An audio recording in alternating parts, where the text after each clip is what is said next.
get extra yardage and had it knocked loose. And now Franklin in business again. The handoff up the middle.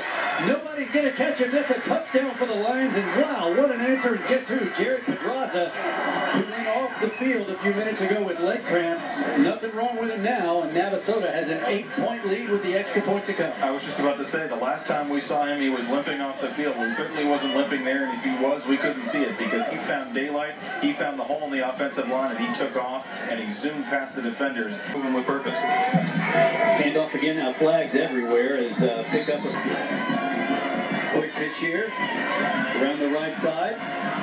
Pedraza, that's going to be another first down from the backfield. You like the urgency out of the huddle here. They know they can do it. And there is 6 yards on first down. Going up against 4A Navasota. There's the quick pitch to Pedraza. Still going. Judgment that have really put teams in positions to score.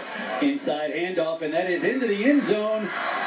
Goes Jared Pedraza. We've called his name a lot. Now he gets on the board with a touchdown, and what this season holds for them. A little bit of a rough start, but now they seem to be rolling off to the right side. That's going to be another first down. Jared Pedraza keeps moving. And creating an easier situation on second and third if they even get there. Little misdirection right up the middle. Navasota defense. Maybe they go deep with it. Let's see. Fox will roll out, and they will roll deep, and he's got his man complete. That's Pedraza, but they are going to tackle. Will scrimmage from the 28-yard line. First play, handoff to Filio. That worked before, and it works right. No time to waste here. Give it to Filio right up the middle, trying to get to the end zone. He drops the football. It bounces right back. Here, he's now completed about 3 or 4 of his last 5 passes, and so they're going back to the ground here.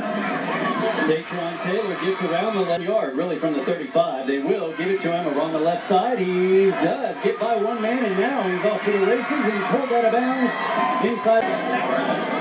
Handoff inside to Jermaine Creeks. A little quick burst. He's met in that second wave.